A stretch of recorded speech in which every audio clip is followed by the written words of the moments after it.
Hello, hello, and welcome to the Explain It podcast. I am your host, Ingryd Hernandez.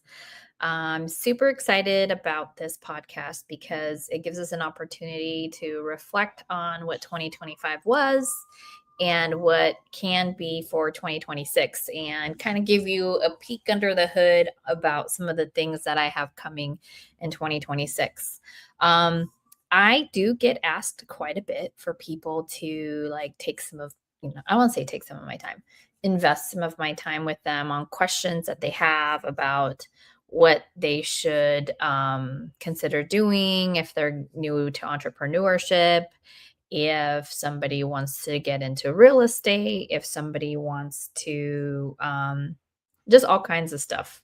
Um, and so I wanted to use this podcast to kind of go through some of the lessons I've learned in 2025, things I'm bringing forward, things I'm not bringing forward, or at least, shelving for the moment. And then uh, essentially what 2026 will bring. So if you're someone out there who has questions and wants to take this opportunity to ask those questions, because it's hard to get folks who are actually doing the business. Actually, this is something I learned in 2025. The people who actually get things done are the busiest of them all. I would actually be concerned if somebody wasn't busy, was constantly available, always was at everyone's beck and call. And I do feel that um, so much energy and so much effort is impacted by something like that, that you really should, um as somebody who values their time, you really should consider where are you putting those efforts. So something I'm bringing into 2026 is scrutinizing my calendar and how available I am for people, and hopefully you're doing the same as well. Let's see, what is something that you guys have learned? Uh, Sorry, I have to um had to respond to somebody. Um, I don't know if you guys all know, but I'm now working inside a fund called Awesome ROI. Um, and part of my responsibility is to um, make great connections with like family offices, other funds, what we call allocators. So people who are part of a fund, but are the people who actually make the decision of where that money goes. And so all of that to say is my new focus for 2026 is that is raising capital for Awesome ROI and being a steward of people's capital. Part of what Awesome ROI is doing is we're focusing on buying businesses only in the state of Arizona. And I get folks who ask me all the time about whether their deal's a deal, and if I'm interested in buying those deals, whether they're businesses or whether they're real estate centric in other states. And it's quite satisfying to now be able to say no, like, no, here's my focus, here's where I'm spending my time. So, what I'm leaving behind in 2025 is not having clarity about where I'm spending my time and bringing in that new clarity into 2026. I would love to see in the comments what are some of those things that you've identified in your personal life that you're also making it a priority or a focus in 2026, and what you're leaving behind in 2025. Um, let's see. But this also means I feel like it's slightly fish out of water, right? Because I have largely been an operator. So somebody who gets a deal, a real estate deal, and then actually sees that deal through and oversees it and makes sure that the things that we said we're going to do get done, right? So this is a newer role for me. So it feels kind of there's a lot of newness to it. And now my networking is with an extreme intention that it didn't have before. And before, when I would come on to this podcast, for example, and tell you guys about what I'm up to, I would just talk about what I'm up to. Like, hey, here's the deals that I have going on, who wants to join, etc. And now I get to say, well, hey, uh, more specifically, if you're an accredited investor, here's the fund that I have. And if you're not an accredited investor, here's the clubs that we have going. Speaking of which, we are launching a fractional club on January 13th called Awesome ROI Business Club 1.0, because we believe we're going to probably have more than one in overall. And if you guys are at all interested, this club is for active people. Okay. So if you guys are someone who want to learn more about buying businesses, how to underwrite them, where to focus, I'm partnering with Awesome ROI, who's ran by Manish Pouchet, who's a local entrepreneur here in Arizona. He's been in business for over 25 years. And every time I meet with him and we get an opportunity to get to know each other even more and more, this man has lived like 100 lives. Like, he's been in manufacturing, he's been in e-commerce, he's ran hotels and exited them. He's had flex warehouses and exited them. He's my goodness, what was one of the things that I learned? He's ran kiosks. That's how he got started. He was on the podcast before, but every time I meet with him, I learn that he's had additional past experience that is actually very helpful for me to know as somebody focused on raising capital for our fund, because it's like new information that actually helps reinforce his credibility. Like, he's actually run construction companies, and right now we're vetting a construction company. And so it's kind of cool to see, like, oh, this isn't just, um, like hoopla, like you actually have done this before. And so there's very, very, very few people I have met that have that breadth of experience. And that's what impressed me so much about him. We got Monica. Monica is leaving behind the people pleaser in me and focusing on self-care, saying yes to me, and becoming the best version of myself so that I can thrive in all areas of my life. Get it, girl. I love it. I will tell you that people pleasing piece is hard to overcome. So you're going to have to set some clear boundaries. I've had, as a people pleaser myself, I also see that as long as you have clear boundaries, I see it as a superpower, honestly. And here's why I say that. People who are people pleasers have a really keen eye of understanding and emotional quotient, right? We call it EQ. So somebody who is really high in EQ, why are they high in EQ? Arguably, one of the reasons you're so high in EQ is because you want other folks to thrive. You want other people, it's part of your people pleasing. So I hope you can reframe, as a part of your journey in that, Monica, reframe your people pleasing skills as something that can actually benefit you in the future if you can redirect the perspective, which is you actually care about what other people feel. And so if you create clear boundaries of who those people are that you want to make sure you're reinforcing strong relationships with, your people pleasing skills are actually something that can benefit you. So I think it's wonderful that you're reconsidering what does that look like in your life, and how you're going to thrive. And aren't you getting married in 2026? Or do I have that wrong? I don't recall.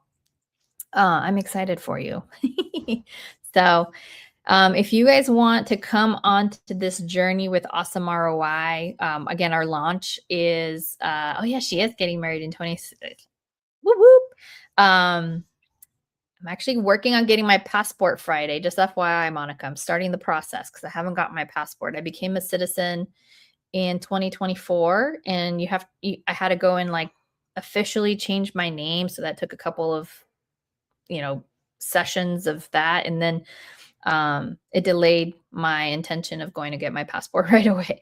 So, um, if you all feel comfortable, go ahead and in the chat, tell us what you're leaving behind in 2025 and what you're bringing into 2026.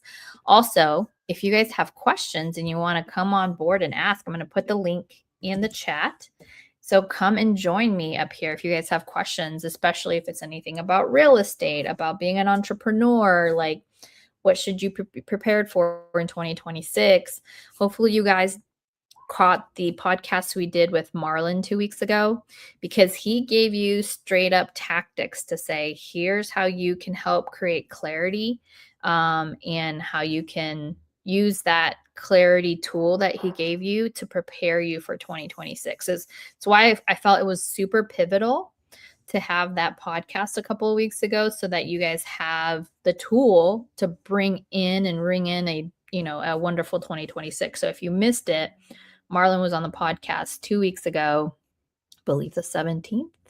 And he gave us, hey, screenshot this, take some notes. Here's exactly what you should be focused on and working on as part of preparing for 2026. But I've dropped the link into the chat if you guys want to join me on stage and ask questions you might have.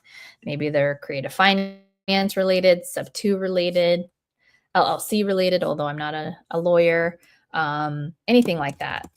I'm also letting people on Instagram know, join us on YouTube, or join me, I should say, on YouTube, on my channel at Ingryd. And just again, we have, it's on the Get Nesty. Oh no, it's on the wrong channel. Whoops. Oh, goodness gracious. Okay, let's see here. So what questions do you guys have? Who would love to come up here on the stage and let's work through some of the stuff that you have going? So here's going to be my focuses for 2026 in case anybody is curious. Definitely this podcast will continue. I plan on already building out the whole first quarter of folks who will be on here, like one of them being Jonah Curtin. Yes, he's going to be here next week, actually. And then we have another multifamily expert who wants to come on to the podcast, has, over 1,000 units, I believe. And then we'll continue to talk about Awesome ROI and how you can also benefit and join, whether you're an accredited investor or not an accredited investor, so that you can kind of start getting your feet wet on what it feels to be an active investor. So the podcast is definitely still a priority. Creative listing. Oh my gosh, guys. Creativelisting.com. Again, if you're not a user, definitely get on there. We hit 50,000 users. I actually think we're closer to 53,000, but we hit 50,000 users this month, December. And our goal was to get to 50,000 in March. So we're 3 months ahead of schedule. In large part due to you guys being so amazing out there. And honestly, thank you so much for getting the word out, letting people know that, of creative listing is a tool that can be used for all the things you got going. So if you want to buy a property, we recently added land. So you can also buy and sell land there as well. We are working on adding RV and mobile home parks. I do know we're trying to prioritize that. We want to add functionality if you're an agent so that it's if you don't have equitable interest in a deal that you're able to do that. And because you have an employment contract, right? You have a contract that allows you and actually requires you to market somebody's deal. And although our primary focus are creative deals, we want to make sure that other types of deals can also be sold, whether they're cash, whether they're traditional deals, so meaning financeable properties. That's what I mean by traditional. Because just because a property can be bought with cash does not mean it's financeable. So, but if it's a property that's financeable, then obviously it can be bought with cash. Let's see. Tammy's got something. If a property has a balloon, is there a and is there additional transaction fees at the time it's due? Is that payment just paid to the servicer? That's a great question. I'm trying to think about my stuff. So, I have a deal with a seller. I bought a property in Apache Junction. It's a Morby method. It was a Morby method deal. It was the second one. Not that I, yes, I am going to toot my own horn. I was the first student in sub two to officially do a Morby method. However, I didn't lean into that approach. Like there's been some amazing people, and maybe we'll have them on the podcast. Monique, she's done over 2,500 Morby methods, and she was doing them way before sub 2 existed. So again, my little caveat is that I was the first sub 2 student to do it, not necessarily the first person to do it, right? I was actually getting coached by Pace during the time that I was doing mine.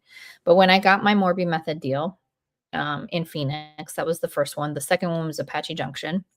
And I actually did what we call an after party on that deal. So the note was for 107,000, which I adjusted to be 10,000 more than I actually owed them because the appraised value was lower than we expected. So I was trying to make up for it in the note. Anyway, I owed them 97,000. It was a performing note. I was paying $500 a month, no big deal, because the cash flow on that property was significant enough for me to be able to afford a $500 a month seller payment. Now, here's where I do believe there is some cost, Tammy, because I think, but in the grand scheme of things, it's not like a ridiculous cost. It's probably like anywhere between $300 and $500. So the seller reached out to me and was like, "Hey, I'm in a financial bind." By the way, I haven't been able to get a hold of the seller because I actually need to pay him the rest of his loan off so that I could do some other stuff, cross collateralize that property. But he's like, "I'm in a financial bind. Can you pay me off early? I haven't been able to sell this note." And I was like, "What?" Well, at that point I had paid, I think I had paid it down some, I don't recall. I uh And what I told but it was in the 90s, right? Like 90 something thousand. And then I said, well, let me talk to my husband, which by the way, I didn't go talk to my husband. It was just a tactic. I'm just being honest. I said, let me talk to my husband. Let me see what we can do. Cause we were not very liquid at the moment. We had a few flips going on and like we honestly didn't have the money to pay that off, but I wanted to negotiate. So I went and I negotiated with him and I called back and I said, "Hey, my husband, not true, said that we can do $40,000, but we can pay you 20 now and 20 in 3 more years." And he had to reluctantly accept because he had no other options and he was in a really tough bind. So, anyways, as a result, we were able to refinance that balloon payment, that seller finance option, but it wasn't for free either. I had to pay the escrow officer to manage that document. I'm sure you could do it on your own and have it cost less, Tammy. So as long as everything is maybe going through a servicer and that, everything is clear, I still do think there's going to be a processing fee of some sort. And I would expect it to be around $300 to $500. But if $300 to $500 is going to make or break your ability to do that balloon, then you shouldn't be getting into that deal. But great question. I presume you would want it to. And here's why. You want to go through an escrow process. You want to go through a title process so that the insurability of that property, because there had been liens and now you're clearing the liens, you want to make sure that there's no question, there's no doubt that everything that was done was on the up and up. So I paid $500, I believe, for that it's technically a refinance, right? So I saved $63,000 by refinancing that lien, paying the seller $20K, and then not this February, but the following February, I owe him the balance, which is $20K. But I'm trying to get a hold of him to renegotiate that so I can pay him off early and I can leverage the equity this property has. But so there you go. Let's talk through some more stuff like that. That was a great question, Tammy. The StreamYard link is on there if you're a guest and you want to come on. You want to come on to the channel and ask your questions. It's so interesting. I get so many people asking me stuff on my Instagram, and to see that Instagram or my Facebook. Elizabeth wants to know, can you talk about what your focus is on active investment for 2026? So, okay. Let me just put a little bit more broadly. So I am a co-founder of Creative Listing, creativelisting.com, which is a platform that helps you sell your deals. And we're also trying to make sure we can also cater to agents. So we're adding another profile. So usually it's catering more like a FSBO, where it's like a seller can sell their own property for sale by owner, or a wholesaler can sell their equitable interest, right? They have something under contract, so therefore they can sell that's still a seller per se, because you have the ability to sell your contract, or you have the rights. An agent can't do either. Arguably, as long as they have a seller's permission, they could advertise on it, but it wasn't really built for that. So we're fixing the platform to be more agent friendly. However, our goal is to get to 100,000 users.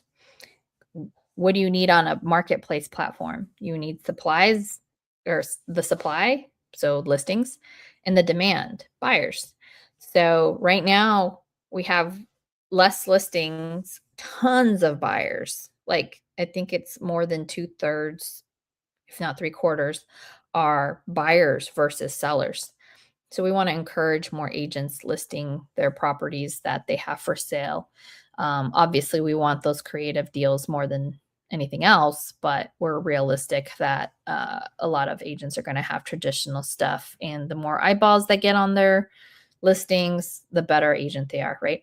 So one of my primary goals is to get the platform to 100,000 users, and also to start monetizing it, creating features that help wholesalers and sellers sell their property. Like that's the main objective.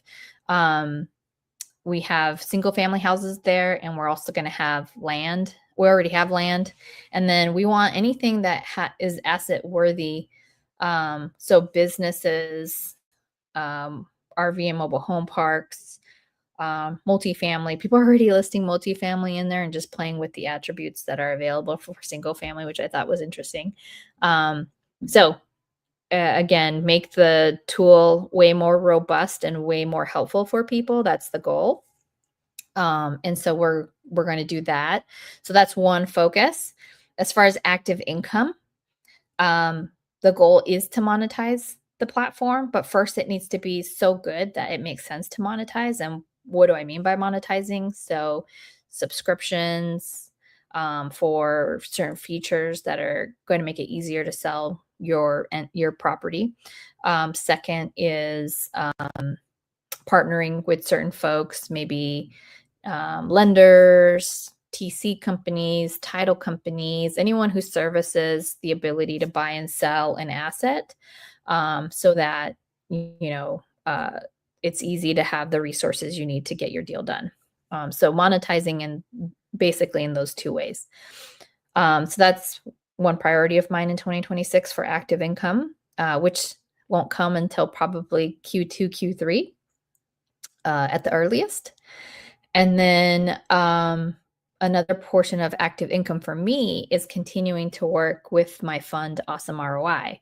So in Awesome ROI, as a function of the fund, I raise capital, I help inform our investors. I keep everybody educated on our strategy of buying businesses, how we love to find unicorn deals. And, I don't know what kind of frequency Manisha's in, but that man gets the most banging deals. And I've been in a position where getting really good deals is hard.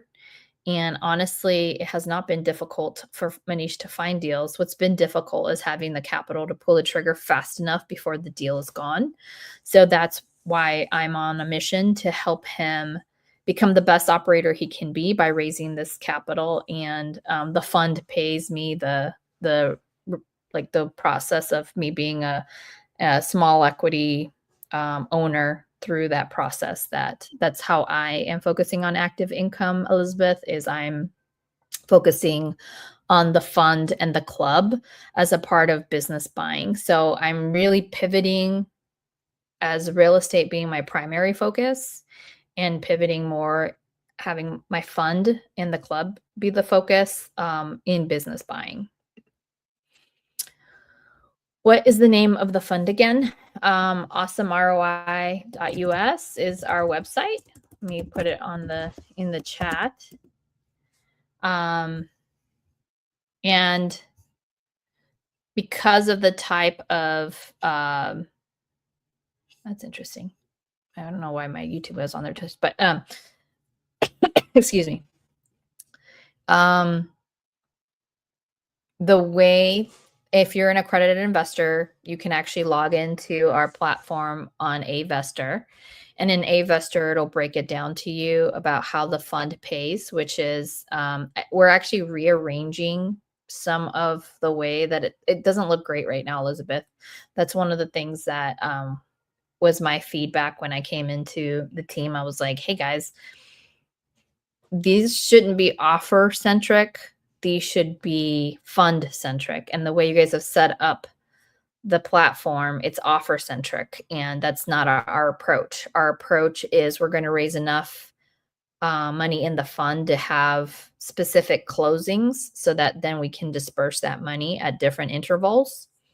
I am like knee deep in learning more about fund management so that I can be the best partner to Manish I possibly can be.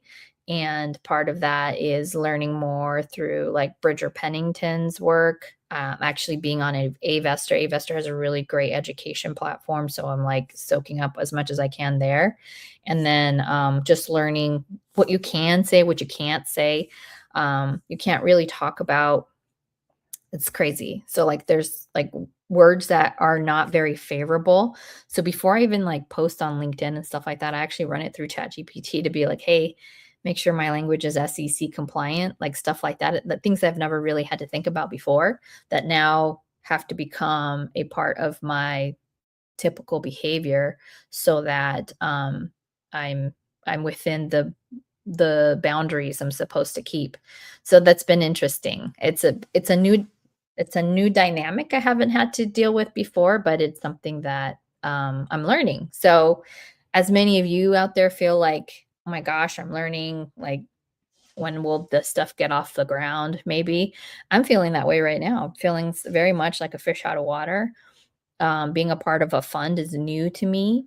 And I just knew that I have to share something with you because 2025, back to like saying goodbye to 2025.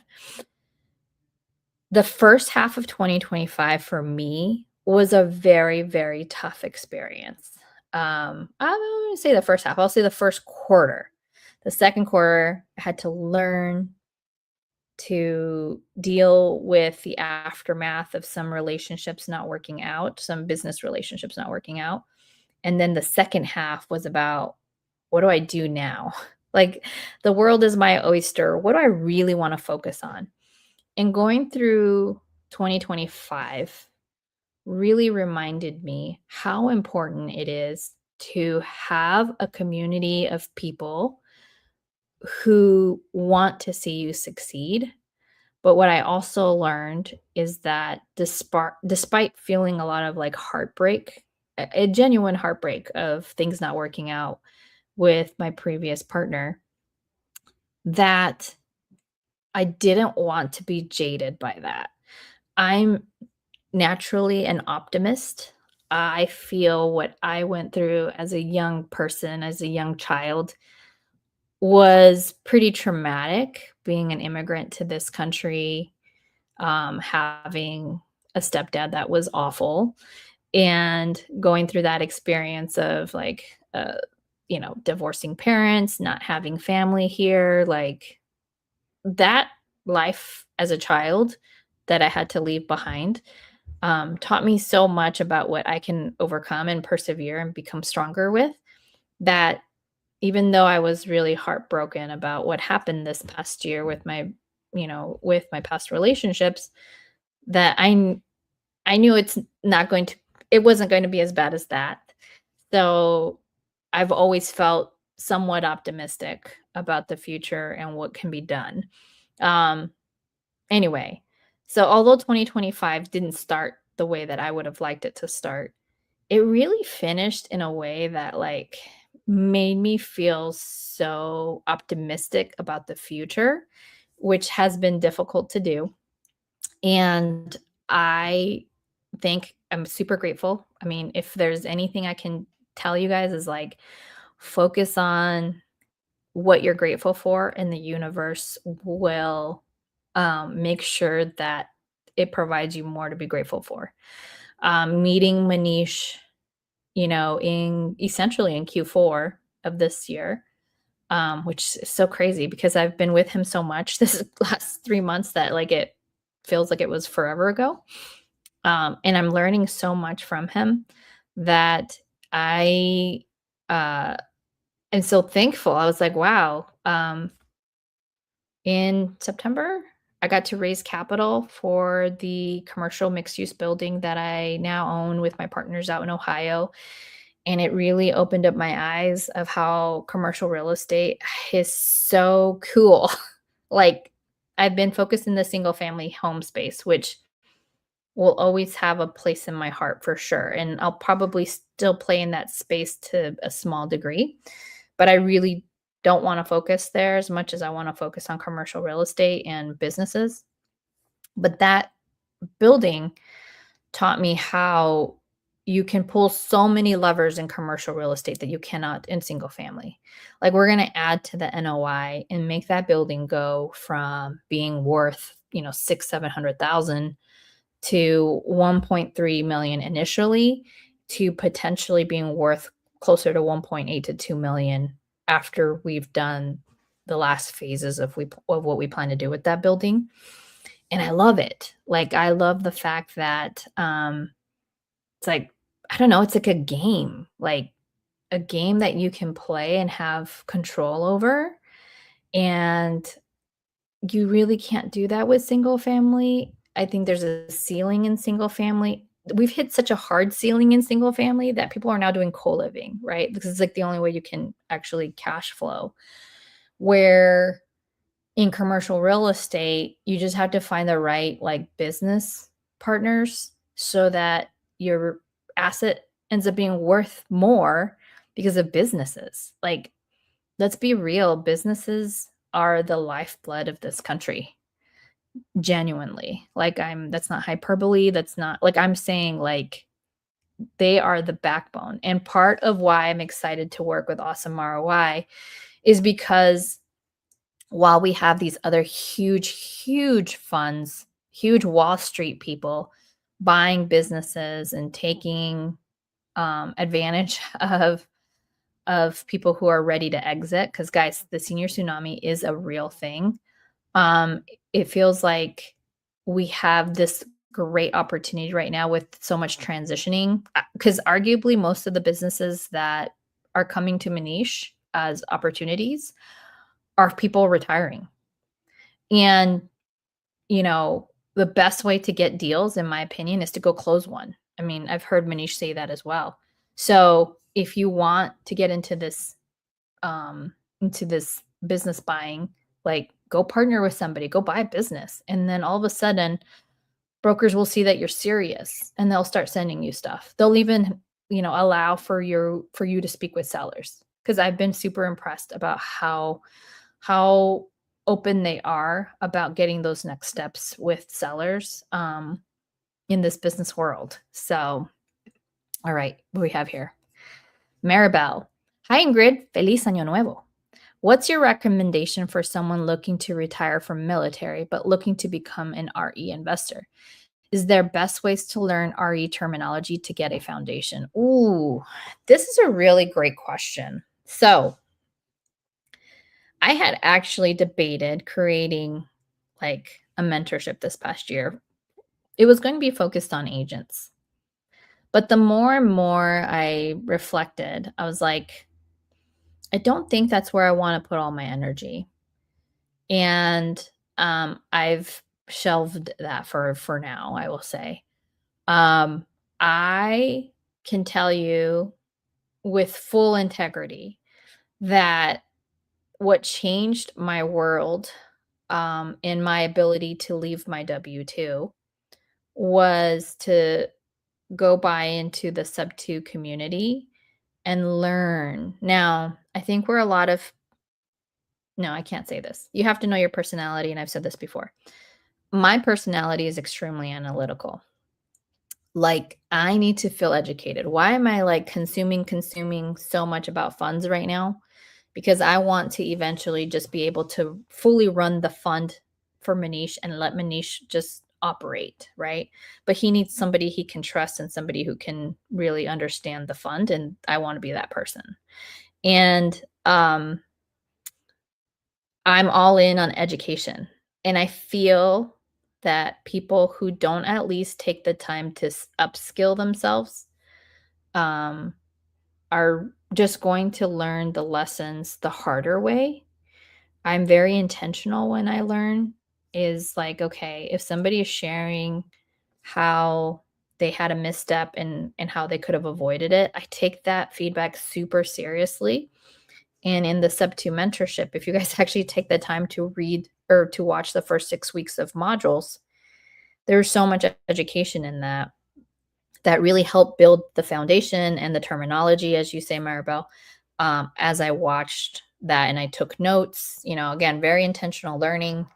And then because I don't know, I don't know if you're the person who's trying to retire from the military and want to be an RE investor. Understand your market and understand if there's better markets. I think the Midwest is still extremely bullish for people who want to do real estate investing full time.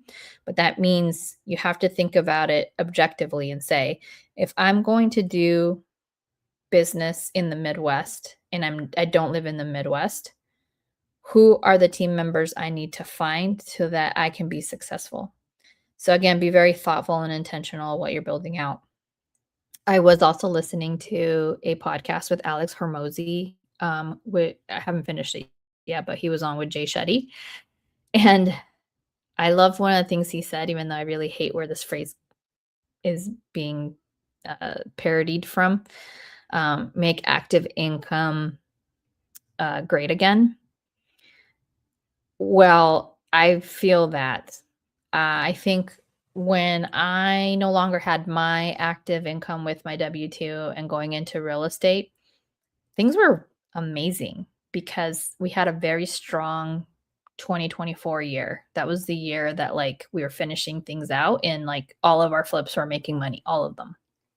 So things slowed down big time end of 2024 into 2025. And again, I went through my partnership break up, and then the active income was really, really tough. So you have to recognize when something's not working really quickly. Had I been in a better emotional state, I feel, I would have probably been more open to looking at other markets faster. But it's difficult when you're living through it and very easy to say this after living it. So just be very aware of your numbers. Um, and so I would recommend to you, Maribel, I don't know if you're in sub two or not, possibly joining sub two, and I can help you with that. And if you are in sub two, really be intentional about doing the modules. Don't get too caught up in all the zooming, and then make a plan. Go watch that podcast with Marlon 2 weeks ago, where he's like, come to the new year with clarity about what is it that you want. So if you want to be an RE investor, okay, great. How much money do you want to make a month? Like, what does your active income look like? Because buying real estate and renting can be a true challenge. Right now, I'll be frank with you guys, like this past month, um, I had to inject so much money into my rentals, and I'm saying like probably close to $10,000 just so that I don't not pay my bills. And so if you can't take on something like that, then you shouldn't be owning properties. That's unfortunately what I would have to say out loud.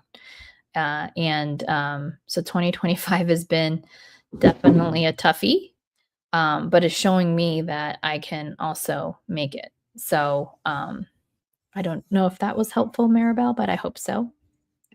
All right, Elizabeth, maybe sometime you can share what happened with your partner in 2025. I've shared it before, Elizabeth, and I'm trying not to be somebody who's stuck in the past. There's so many things that I could have done better to help with what was happening.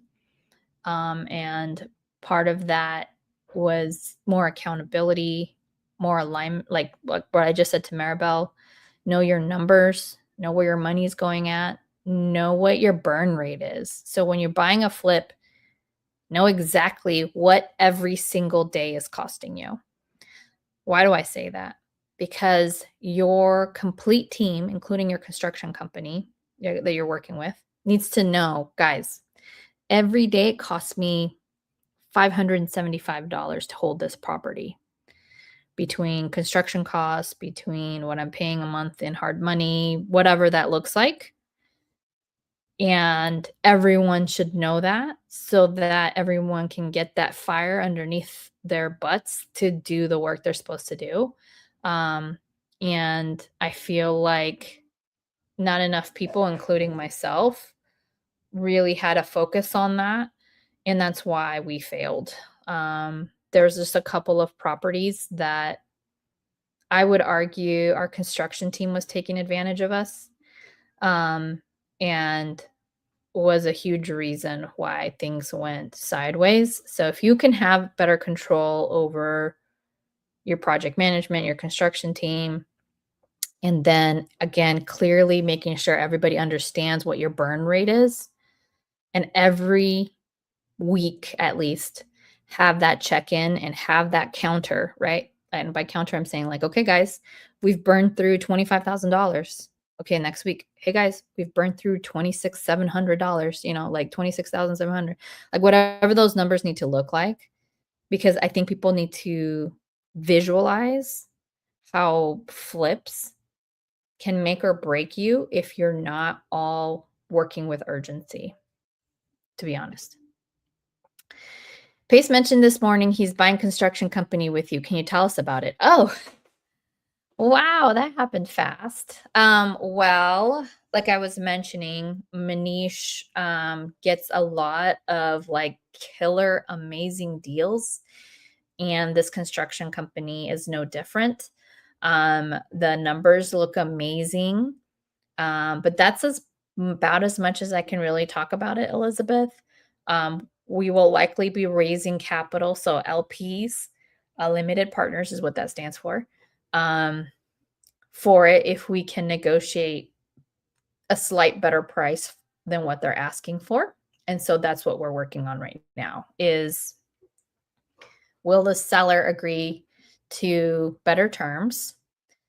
The seller is looking to retire, guys. So I told you this before already, right? Get ready for that tsunami. And the numbers look phenomenal. Like if we were to exit 3 to 5 years from now, we would make it be worth almost twice what it's worth right now. So that's pretty significant. Um, and it's really Manisha's MO, modus operandi.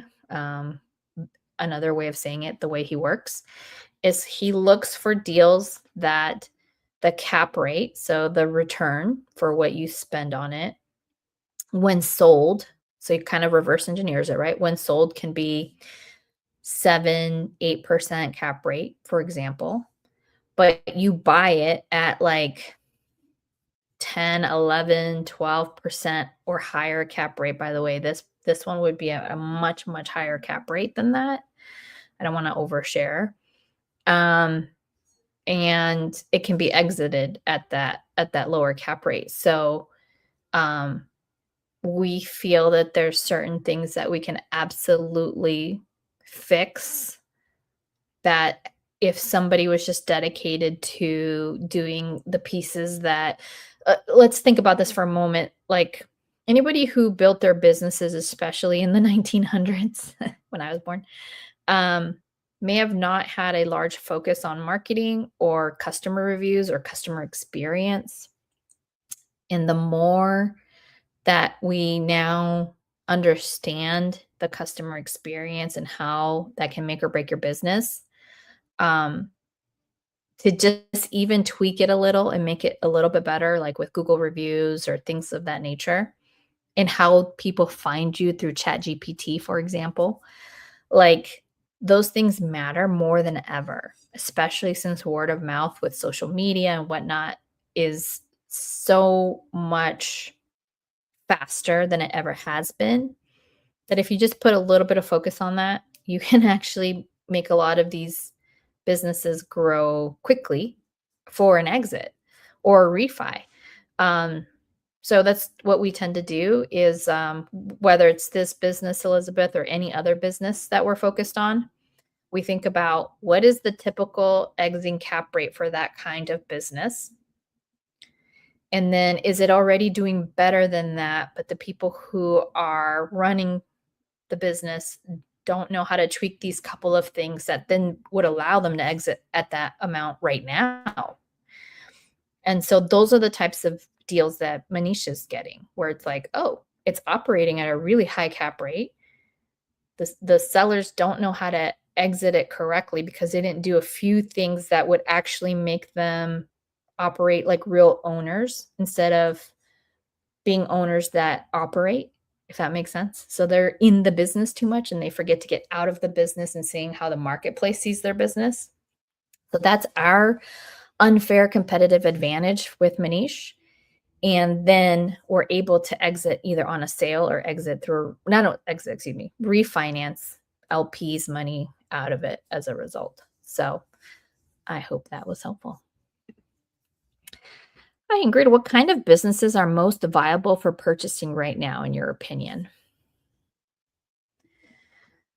The most viable right now, I'll say the ones that are way more easier to negotiate versus viable. Easier to negotiate and have some flexibility with the seller are those that have been around for a long time. Forget specific industry. This is across all industries. But think through sellers who've had their businesses maybe 10, 15, 20 plus years. The guy who we're looking at to buy this business with has owned this business for decades. So if what does that mean? it means that they have a fat tax bill likely at the end of the sale. So, if you can more confidently speak to why a creative way of selling is in the seller's best interest, especially since likely the sale of their business is their retirement plan. Well, how can you set it up where it is their retirement plan, but they're getting payments in installments? So now their tax bill is lowered. Again, I'm not a CPA, but conceptually, this is how it works. Their tax bill is lower, but the business continues to pay them long term in their retirement years. So I would say it's not necessarily any one type of business, but any business that has had a long term owner with respectable reviews, but reviews that could be improved, and would be negatively impacted by a big tax bill. So, how can you use that to leverage your offer a bit more? Um, I will say if you're somebody who maybe doesn't have a lot of the technicalities that some of these businesses require, you might want to focus on businesses that don't need that leveling up, or that has the types of employees that will help you fill that gap. So, I bought into a business mentorship a few years ago. I really should have focused on that. Honestly, I squirreled way too much between then and now. And really, if I had stayed on that business path, maybe I would have been talking about this much sooner. But one of the things I learned through that mentorship was that your biggest opportunity are the employees already there. Like, if the employees were smart enough, I don't want to say smart enough, they were savvy enough, they probably could buy these businesses from these retiring owners if they thought to think like an owner. And many don't. So that is your opportunity to go into a business, find the high performers in that business, and see how you can partner up with them, and you can leverage that. And I would argue, do not give them ownership right away. Have them vest into ownership, but at least now they know ownership is plausible. And if you can help them achieve that, it allows them to focus on staying a good performing employee who could become an owner. And the fact that you're the one coming into that business and providing them that path of ownership where the existing owner didn't, you're going to look like the hero. So I would say the most viable businesses are the ones where you have employees you can count on like that, sellers who have owned for a long time, and then that they have relatively good reputation that you could maximize. And that's in anything. Construction companies, glass. I've seen glass companies. I've even seen a company that is what do you call them? This one's a really interesting one. And it's how I met somebody who's helping me with a lot of the raising capital stuff. Um, there was a business that was for sale that is absolutely necessary, and we don't even know. Like, I never even thought about this business. Like, I've never in my life thought about this business until I saw this up for sale.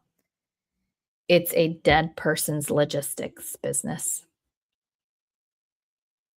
A dead person's logistics business. And you're like, what the heck is that, Ingrid? Well, when somebody passes away at a hospital, at a retirement place, due to some terrible unforeseen reasons, and maybe now they're sitting at the police coroner's office, whatever, they need to then eventually be transferred to their final resting place, like funeral homes and places like that. Well, somebody has to do that job. In some states, I believe California is one of them, that's managed by the counties. In the state of Arizona, it's privatized. So there's only so many. Hopefully that's a tip for some of you out there if you're looking into getting into that business. And if you are, let me know. I can connect you with the broker who has this business for sale. The reason I didn't go into this business, hopefully it's slightly obvious. I just couldn't kind of fathom with what that looks like. But here's some things I never thought about that it taught me. You have to make sure you're teaching your employees safe ways to lift these bodies up. So you have to have strong SOPs, like even in construction teams. Like you should have routines in your construction teams of people stretching, moving, reinforcing safety requirements at the beginning of shifts. And if you have those routines as part of your SOPs, not only is your insurance going to be better, but you'll have less injuries and less negligent claims because you're actually reinforcing safety precautions as part of your SOPs. So you just become a better company. And those were interesting because I was like, so crazy. Thank you, Hills Cleaning 7. I appreciate that. Sub 2 Drew. I'm so excited to see 2026 version of Ingryd Hernandez. I'm so happy to call you my friend. Oh my God, I love you.